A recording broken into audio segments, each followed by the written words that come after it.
Здравейте, приятели на розите! В това видео искам да ви покажа възможно най-детайлно как се нарязват мини резници от рози. Мини резниците са резници с 2, максимум 3 растежни пъпки, от които едната ще бъде в субстрата за корен. Така че имаме една растежна и една за корени. Напълно достатъчно да се създаде ново растение. И сега почвам пред вас да режа, за да няма никакви неясноти. Ето, долното срязване е 45 градуса под пъпка. Забележете наклона как е. Горното е 1 см над растежната пъпка и листото. Пак забележете как точно се реже. Намалявам листата, тъй като са големи. Няма нужда от такива големи листа, те изпаряват, ще пожълтеят и ще паднат, ако са големи. Ето го първото резниче, възможно най-увеличено сряз. Всичко искам да се види, за да няма неясноти. В това видео ще режем само резничета, мини резничета и нищо повече от това.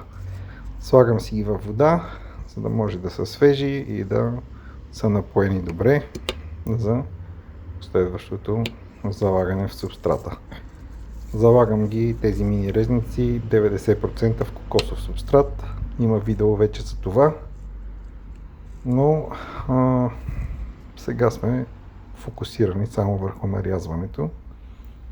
Не знам дали забелязахте в началото дългите стръкчета бях отрязал от розата. Прецъфтяла, пълна с хормони. Идеално за вкореняване клонче. 2 клончета, които ще бъдат нарезани на резничета.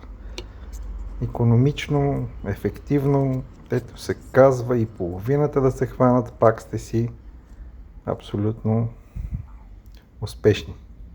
Това е хубавото, че от едно клонче ще направим 3-4 резника и имаме 3-4 шанса за успех само от едно клонче. Докато ако направим един резник, това е. Ако изгние, приключвам. Така че съветвам ви да не подценявате малките резници и да работите именно с такива.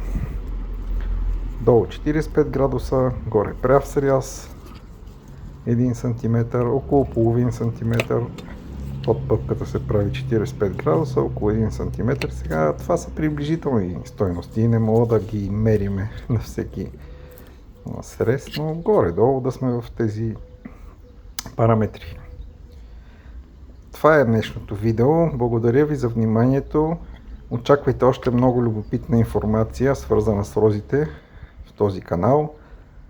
Ако ви харесва да експериментирате с укореняване, отглеждане на рози, подрязване, торене или какво ли още не, може да се абонирате, да коментирате и заедно да се учим как да имаме по-здрави и хубави много рози. Между другото, към края на видеото ще ви покажа и мини чашките, в които вкоренявам тези резничета и какви резултати имам вследствие на това вкореняване.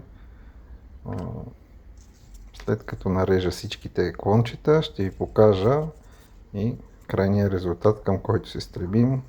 Хубави коренчета, готово за пресаждане растение към по-голям размер чашка. Когато сме стартирали с малка чашка, не разбутваме корена по никакъв начин. Цялото нещо си отива в следващия размер чашка. Това е много ценно.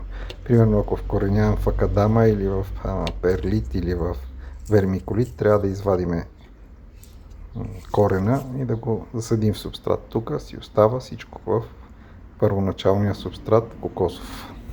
Ето го среза.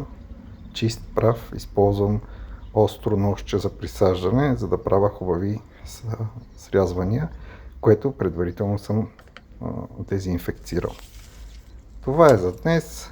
Благодаря за вниманието и се надявам да се срещнем отново тук и да обсъждаме нашите любими рози.